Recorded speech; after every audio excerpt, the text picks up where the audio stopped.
Joshua merupakan anak satu-satunya dari Steve dan Melissa.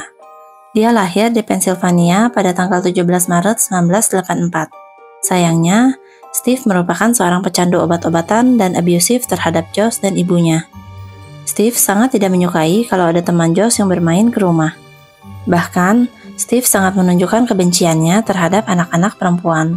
Melissa bahkan tidak mengerti mengapa suaminya sangat membenci anak perempuan.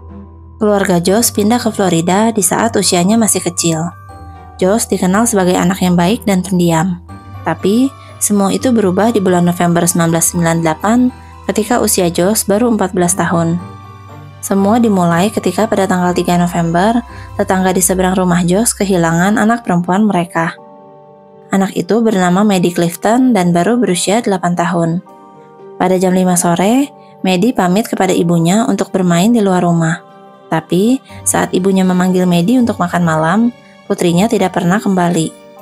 Pencarian besar-besaran segera dilakukan, dengan dibantu oleh para tetangganya termasuk Josh.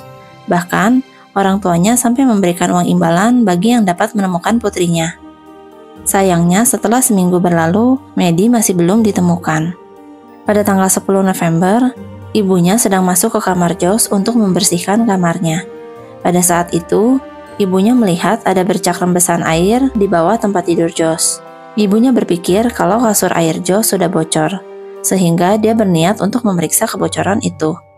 Saat ibunya memeriksa ke bawah tempat tidur Josh, betapa terkejutnya dia ketika melihat kaki seorang anak perempuan yang sudah membusuk. Ibunya segera berlari dan menelepon polisi. Saat bawah tempat tidur Josh diperiksa, terdapat jasad Maddie yang sudah membusuk dan dilakban agar menempel di bawah kasurnya. Di sekitar tempat tidur Josh diletakkan beberapa pewangi untuk menyamarkan bau membusuk dari si jasad.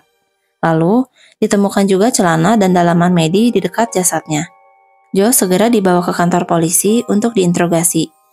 Josh mengatakan kalau pada tanggal 3 November, Maddie datang ke rumahnya untuk mengajaknya bermain. Josh yang sudah dilarang oleh ayahnya agar tidak membawa teman ke rumah, memilih untuk bermain sebentar di halaman belakang. Ketika mereka bermain baseball, bola yang dipukul Josh tanpa sengaja mengenai mata Maddie sampai berdarah. Maddie pun menangis histeris karena kesakitan. Josh yang panik segera menyeret Maddie ke dalam rumahnya, sampai celana dan dalaman Maddie terlepas. Lalu Josh segera membawa Maddie ke dalam kamarnya.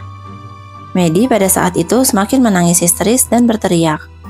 Josh yang takut kalau ayahnya akan segera sampai di rumah, malah memukul kepala Maddie menggunakan tongkat baseball, agar tangisannya berhenti. Lalu saat Maddie tidak berdaya, Josh mendorong Maddie ke bawah kasur airnya. Tak lama berselang, ayahnya pulang ke rumah. Josh segera keluar dari kamarnya dan sempat mengobrol dengan ayahnya. Setelah beberapa jam, Josh kembali ke kamar dan mendapati kalau Maddie masih hidup. Maddie masih mengeluarkan suara erangan dari bawah kasurnya. Tanpa pikir panjang, Josh pun mengambil pisau dan menyerang leher Maddie. Lalu dia menusuk dada Maddie sebanyak 7 kali. Setelah itu, Josh kembali memasukkan Maddie ke bawah kasurnya. Ketika polisi mengevakuasi jasad Maddie, didapati kalau tangannya masih mencengkram dipan tempat tidur Josh. Hal itu berarti Maddie masih hidup saat kembali didorong ke bawah kasur, dengan luka berat yang dia terima. Rasa takut Josh akan ayahnya yang sangat kasar dalam mendidiknya, membuat dia tidak berpikir panjang dan hilang kendali. Hal yang seharusnya dapat berakhir dengan baik malah menjadi tragis. Atas perbuatannya, Josh mendapatkan hukuman penjara seumur hidup. Sampai di usianya yang kini sudah menginjak 40 tahun, semua pengajuan bebas bersyaratnya selalu ditolak oleh hakim. Subscribe akun YouTube aku untuk dengerin cerita lainnya, biar aku yang bacain dan kamu yang dengerin.